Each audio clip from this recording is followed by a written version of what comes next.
始まりました福眼流投資家道中膝栗毛。この番組は投資、金融、地方経済をテーマにさまざまなスポットを巡る投資教養番組です。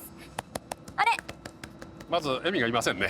エミンさん寝坊、いや、ちょっといろいろありまして途中から合流してきます。よかった、ということで、じゃあ後からどこかで合流するということで、エミンさんを待ちましょう。はい、最初はですね、今回大阪なんですが、どうして大阪なんですか？やはりですね、いろいろこう物事を突き詰めていった時に、そもそも日本国というのはどこから生まれたんだとか、もっと言えば我々株式市場で生きてますけれども、いわゆるその企業という形態で一番古い企業ってどこにあるんだと。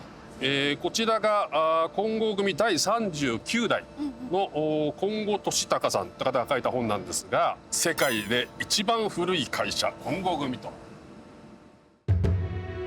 西暦578年創業の建設会社金剛組。神社仏閣の建築や重要文化財建造物の修復・復元などを行う会社です。まさに日本の企業の強さは継続性なんですよ。で、継続ってのはもう実はすごいことで、私はそこにものすごい価値があると思ってるんですね。いろいろ掘ってみたら、何か分かりそうな気がしますね。ちょっと面白そうですよ。大阪編行ってみましょう。ゴー。福眼流投資家道中膝栗毛。今回は大阪。1400年の歴史を持つ宮大工集団、その驚きの技術、そして日本という国号の始まりの地から、大阪商人が世界に先駆けて始めた革新的な取引方法まで、大阪の歴史を丸ごと堪能します。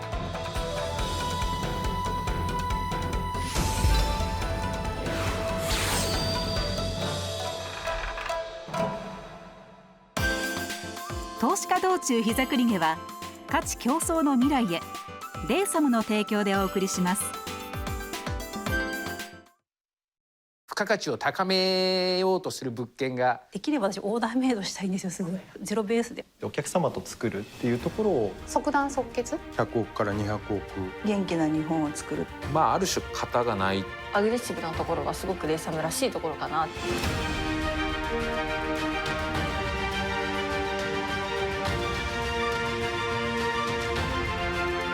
不動産価値創造企業レイサム。見えてきましたね。なんか製材所っぽい中。うわ、木の香りがするな。ねえ。いや嬉しいな、初めて見たから。見る限り本当に手作業ですね。そうですね。職人さんがいっぱいいらっしゃってますね。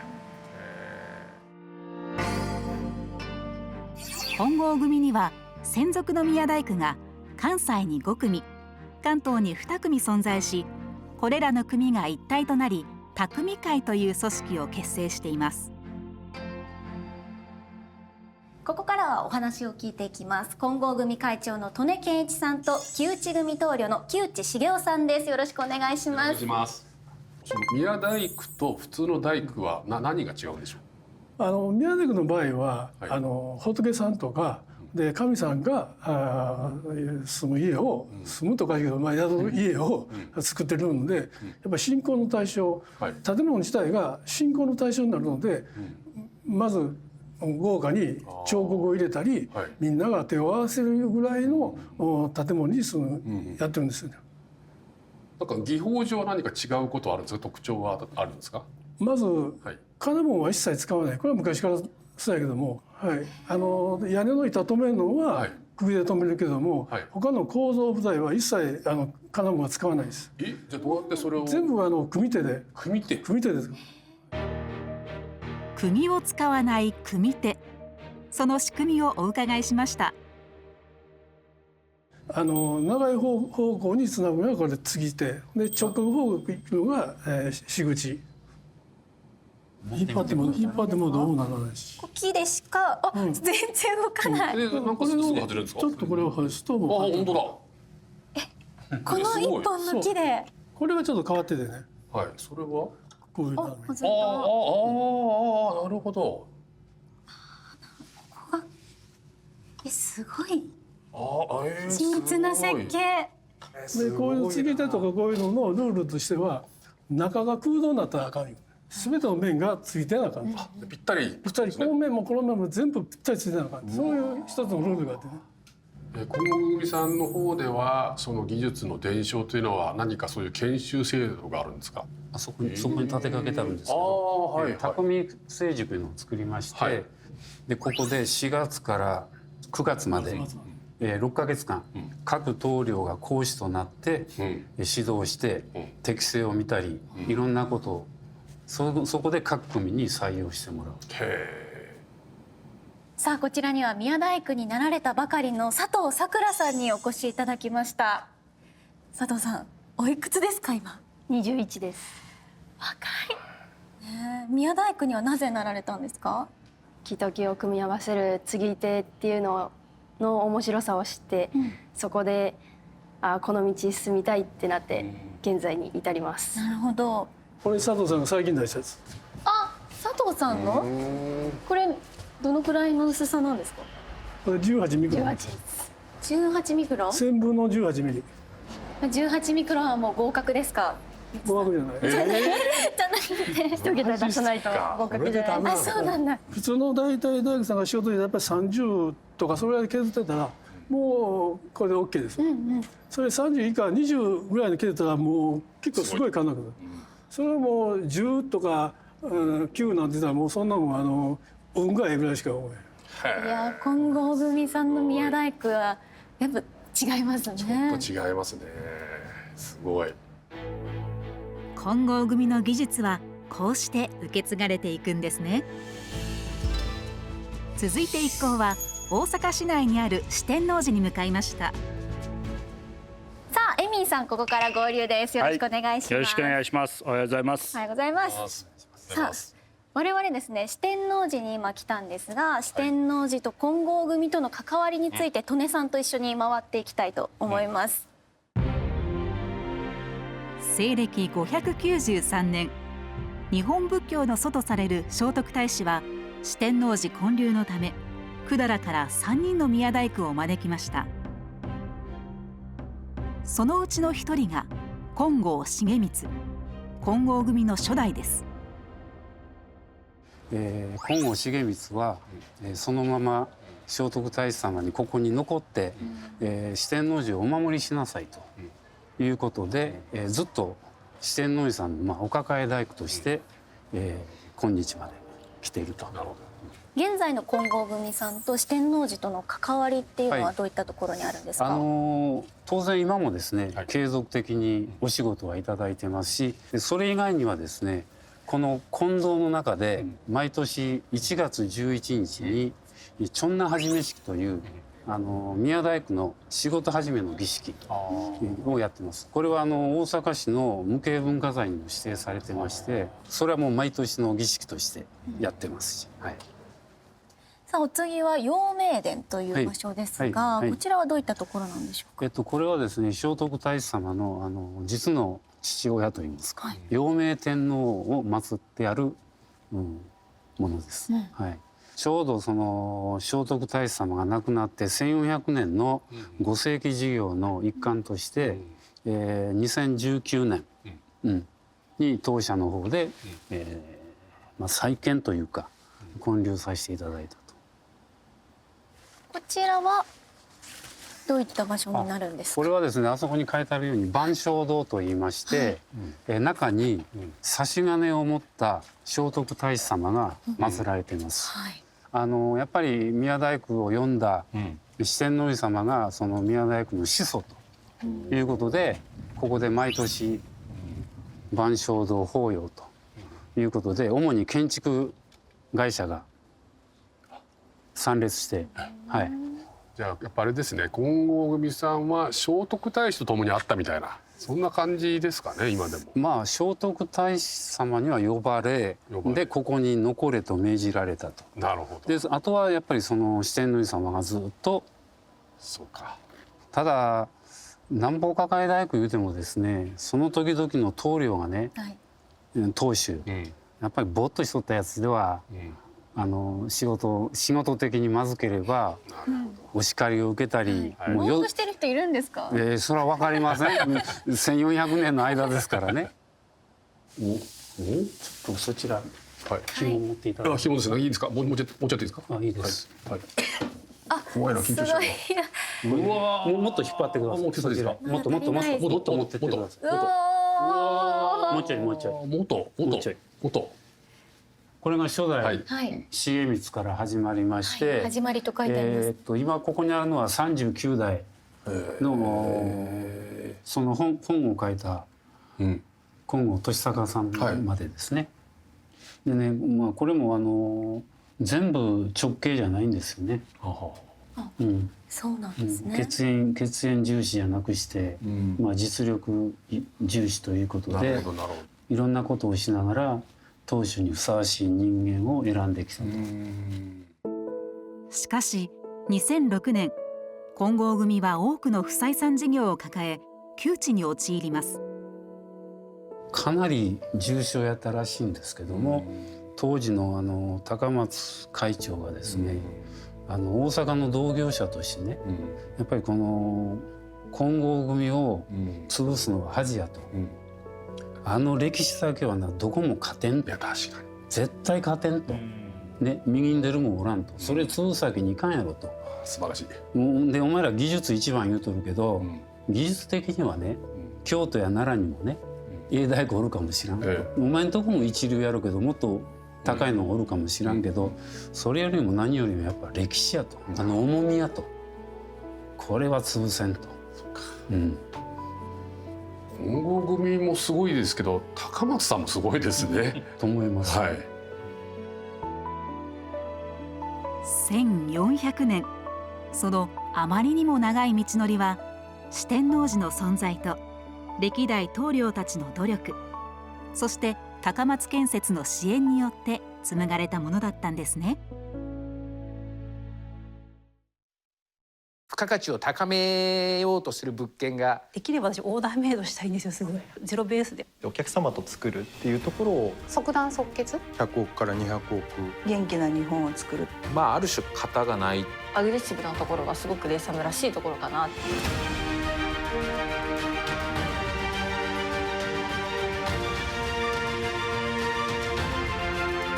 不動産価値創造企業レイサム。続いて一行は大阪歴史博物館に向かいました。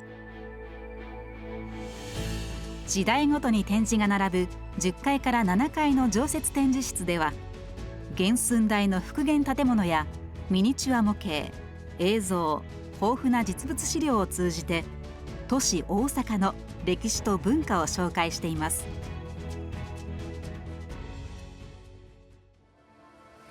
さあ続いては大阪歴史博物館に移ってまいりました。こちらには大阪を知る上で重要な資料があるということで、そうですね。はい。でもこちらに書いてあります通り、大事なのは浪速の宮っていうところですよ。浪速の宮ですね。西暦645年、皇徳天皇は大化の改新を開始、都を飛鳥から浪速に移しました。日本という国号が始まり、浪速の宮は日本初の首都とされています。でまさにここでですね、日本という国が発せられたとされてまして、それからまた年号がここから決まったとされてるんですね。日本国発祥の地とされているというような非常に大事な場所になります。法律とかも最初できてますよね。そうですね。ここでね。税金が何%とかそういうそうですね。悪いことしたらどうするかとかね。多分これが今の日本のその政治とか、いわゆるその仕組みシステムそのものが多分ここで固まっていったと。浪速。そう、浪速の宮と言いますね。なるほど。はい。あれですよ。浪速の宮。浪速の宮。はい。ここから日本が作られてたんですね。そうです。ここから日本国というですね、国号が発せられたというふうに見ると、ただの何もないじゃないですよね。本当に。続いて大阪といえば忘れてはいけないあの人物について学んできました。ちょうどここにですね非常にまとまった資料があります。天下一の都市と、秀吉の町づくりと書いてあります。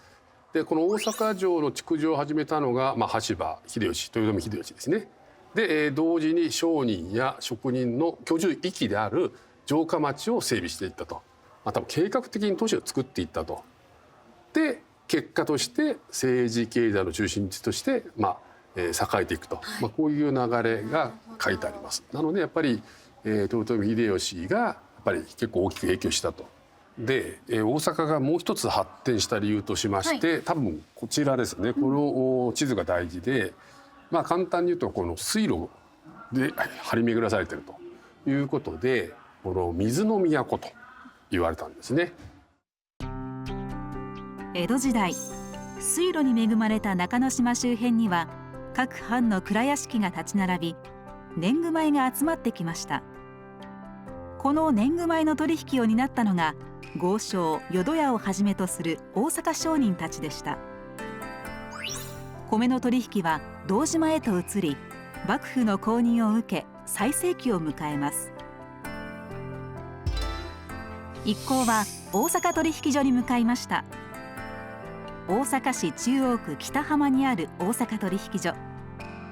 明治時代、五代友厚が発起人となって設立した大阪株式取引所がその前身です。さあここまで大阪についていろいろね歴史を学んできましたが、いよいよ我々は大阪取引所にやってきました。それではここからは張佑生さんにお話を伺いたいと思います。よろしくお願いします。よろしくお願いします。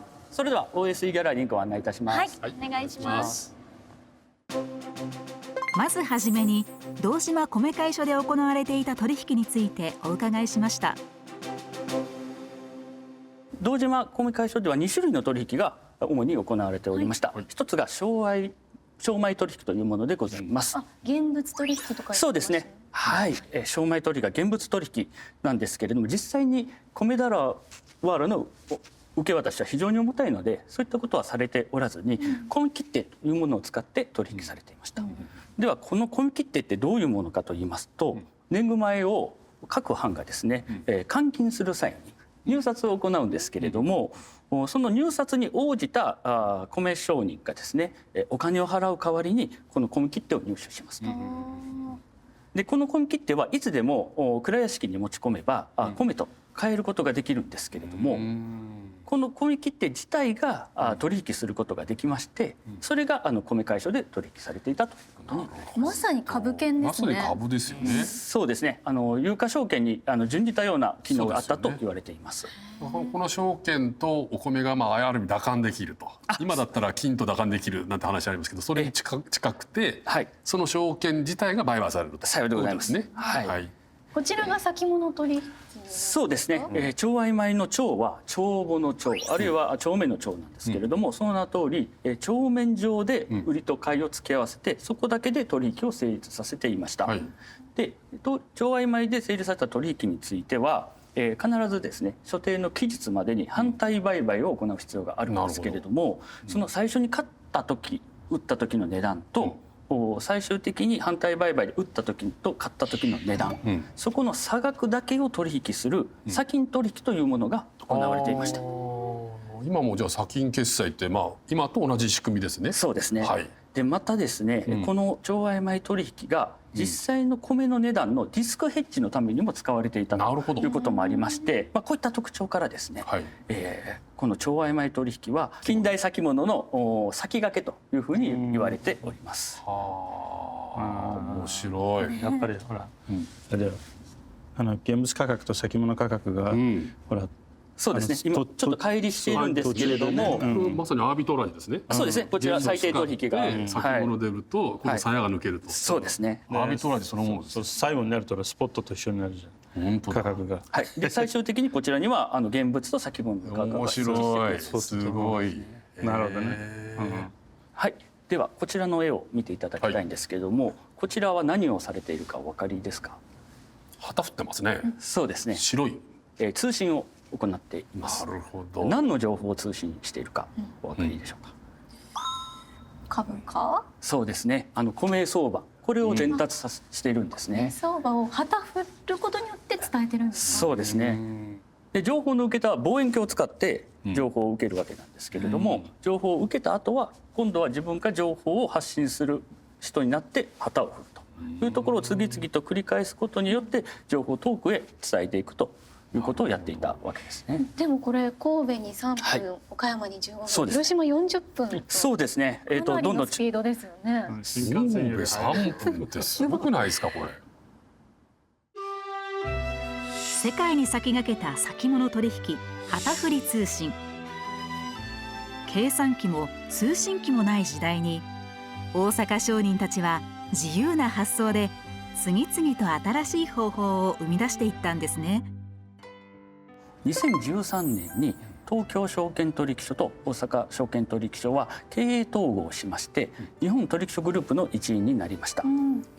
株式等の現物市場については東京証券取引所が、先物取引等のデリバティブ商品については大阪取引所が取り扱うことになりました。例えばですね、日経平均株価を対象とする日経225先物取引、こちらにつきましては日本を代表する株価指数先物取引として世界でも広く認知されているものでございます。このようなですね、堂島米会所の何でも新しいものを取り入れる精神というものは私どもも受け継ぎたいと思っておりますし、このままですねデリバティブ市場を守りながら発展させていきたいというふうに考えてございます。すごい。続いて一行は先物取引を行うもう一つの取引所に向かいました。大阪市西区阿波座にある堂島取引所。かつて手振りによる立ち会い取引が行われていました。しかし平成4年電子システム取引へ移行。立ち会い所はその役目を終えます。さあ場所は変わって堂島取引所にやってきましたが、ここで実際に先物取引が行われていたそうです。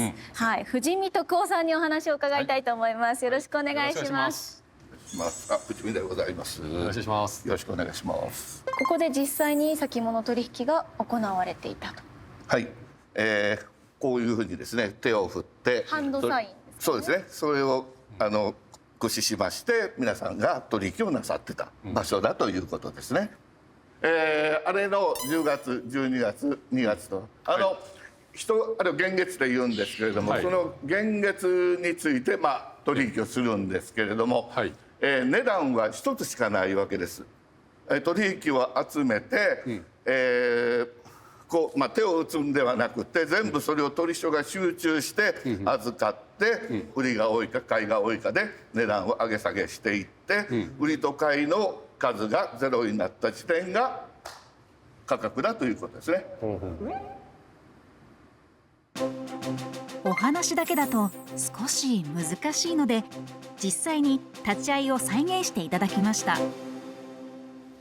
彼が今これ123456789っていうふうな表示なんですけれども、彼今横に振ってこれで10いうことです。等ですね。等米ですから今市場では等米の売りが出ておりますので、つまり私どもは逆になります。取引所の方はなるほど等米売りですから今等米買えますよという表示をするんですね。なるほど。ほんで今例えば50円でしたら50円で等米買えますよという表示をしまして、これでもまだ買い物がない場合は値段を下げていくわけです。今彼が5枚買い出しましたんで結局は等米買えるんですけれども5枚買ったので5枚買えますよと。で最後にもう一回5倍買いを出しますとこれが、値段が343ぐらいですか。これで無出入りと言います。プラスマイナスゼロになったところで無出入りという言葉を使いましてゼロになったと。ゼロになったところで火が入るというシステムですね。こういうふうになってます。じゃあこれあれですね、あくまでも取引所が受けるんじゃなくて取引所はまずそれを例えば売りを受けたら値段を調整することによって買い手が他に出てくるのを待つと。そういうことです。そういうことですね。はい。はあ、なるほど。いや、こういう貴重なお話はやっぱりなんか次世代に残したいですね。こういう時代があったっていうね。そうですね。はい。懐かしい話なんですけど。いやすごい楽しくて勉強になりました。ありがとうございます。ちょっと軽いから意外にこうちょっと軽く振らないと。結構強くやっちゃったから。強くやっちゃったから。ああ、響きますね。堂島取引所はかつてさまざまな穀物市場を開拓してきました。特に2011年から試験的に米の先物取引を再開していましたが、最終的に実現することはありませんでした。これからの堂島取引所については社長の村田さんにお話を伺います。よろしくお願いします。よろしくお願いします。これからはどんな堂島取引所になっていくんでしょうか。穀物だけではなくて、さまざまなアセットをここでできるようにしていきたいというのが一つのビジョンですね。一つの例として我々3月に貴金属市場を開設させていただきましたけれども、他にも例えば仮想通貨でもいいし、もしかしたら排出権取引でもいいし、今いろいろと新しい資産が出てきているので、それも担えるような取引所を目指していきたいと考えています。我々は数年前まで米先物取引というのをやってました。今残念ながらやってないんですけれども、これにもやはり再チャレンジして、やはり米というのは日本のもう代表的な産物ですから、これの価格決定機能を堂島取引所でできるようにしたい、こういう思いもあります。これ個人的な意見ですけれども、やっぱりそのこだわって作ったお米はそれなりの値段がちゃんとついて、欲しい人がちゃんと高い値段で買えると、そういう仕組みをぜひ復活してほしいですね。ありがとうございます。日本の代表的な農産物米、これの公的な場所での価格が今ない状態。我々はすでにやってきた経験もありますので、ぜひもう一度やらせていただく機会、これは行政だけでなく投資家、そして米の陶業者と言われている生産業者さん、流通業者さん、そして外食産業さん、こういった方々にもいろいろとお話をさせていただいて、ぜひ米先物ももう一回ねやれるようにしていきたいと思ってます。ぜひ頑張ってぜひ。ありがとうございます。はい、頑張ります。はい、ありがとうございます。ありがとうございます。ありがとうございました。ありがとうございます。第3回福眼流投資家道中膝栗毛大阪編終わりました。お疲れ様です。お疲れ様です。さあ、内容が濃かったですが、いかがでしたか。まずですね、今日は世界最古の混合組から始まりまして、日本国っていうのがどこから発せられたかというそういう歴史を学んで、そして、市場、米のね取引所から始まって株式市場にどうつながっていくかと、こういう歴史を学んできたんですけれども、やっぱり大阪はですね、もう歴史も文化も産業も非常に厚みがあるなというのを改めて感じたという感じですかね、私は。はい。どうですか。いや、このコースね、何回か来てるんですよ、私たち。でも、今日結構新しいことを学べたなと思って。私たちが前回来た時は金剛組さんの前で写真撮るだけだったので、今日はねわざわざ会長さんがねいろいろ説明してくれたり、また堂島取引所でもね、実際に場立ちをやってた方がですね、説明してくれるとちょっとやっぱ伝わり方が違いますよね。違いますね。皆さんもだから今回はかなり参考にできるんじゃないかなと、なんかそんな感じしました。なんか大阪がより身近な場所になりましたね。大阪ホットですよ、やっぱりね。この前もね、ここから飛び込む人がたくさんいましたけれども、じゃあ今から飛び込むの？違いますか？僕今から飛び込むんじゃなくて、そこのお好み焼きを食べに行きたい。そうなんです。この後はこちらの道頓堀にある千房さんでお好み焼きをいただきながらアフタートークを行っていきたいと思います。アフタートークは日経 CNBC オンラインでご視聴できますので、ぜひご覧ください。それではまた、さようなら。さようなら。